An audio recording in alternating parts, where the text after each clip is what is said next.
Hello mga kamaster, ngayong araw po pala ay binuksan natin itong brake system ng ating Isuzu L240.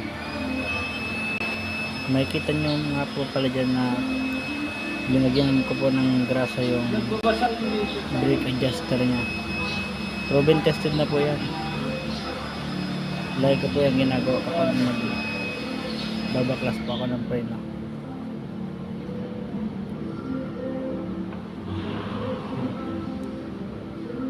Gawin rin po natin yan sa isa.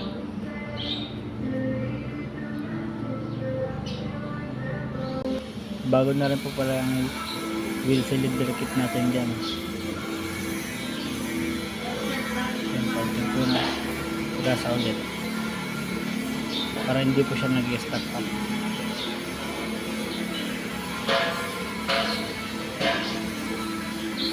Para kung mag-adjust lang po tayo, hindi po tayo mahihirapan.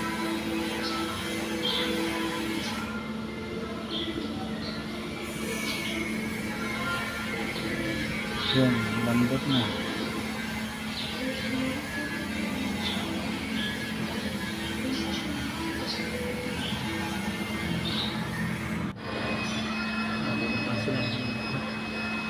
Alog na yung napansin ko nga po pala dyan na alog ng ating suspension, kaya mamaya higpitan po natin yan.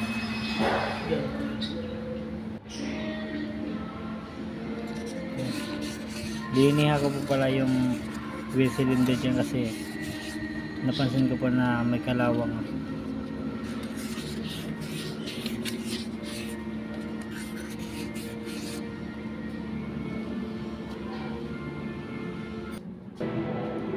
Nilinisan na po natin yan.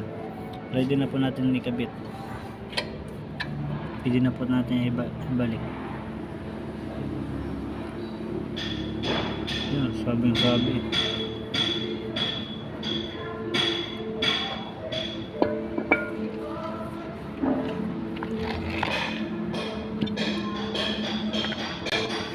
Kapag bago po ang ating brake shoe, nililiha ko po yan ng number 800 na liha.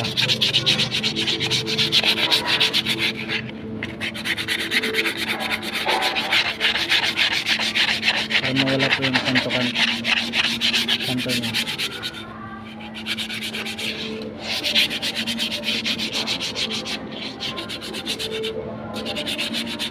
Tumingin nga dyan mga kamaster kung ginagawa nyo rin yan.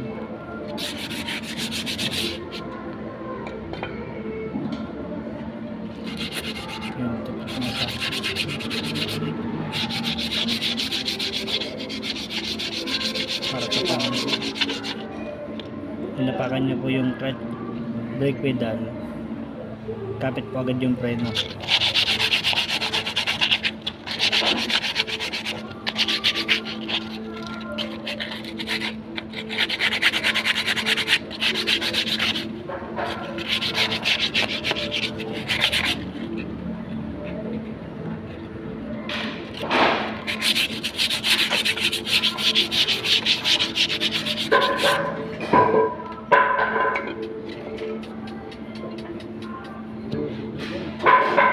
Yan, punasan na po natin.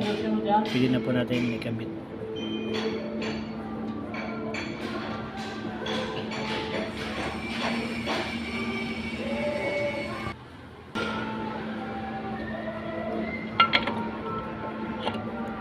Ganyan nga po palang style ko sa pagkakabit ng spring,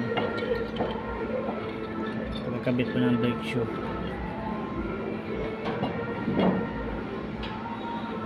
Napansin nyo nga po pala na meron na siyang hinang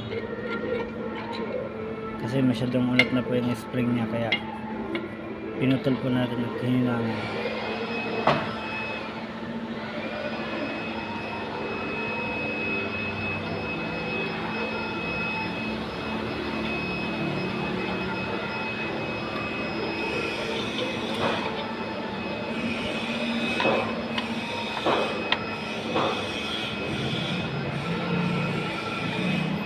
Gamitan ko lang po pala yan ng Phillips screwdriver.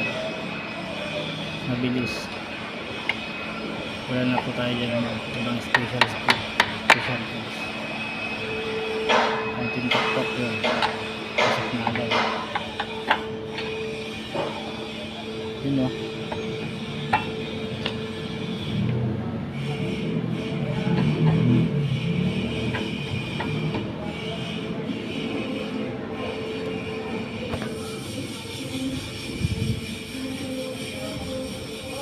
Nakaset up na po siya, pwede na po natin ilagay yung brake drum.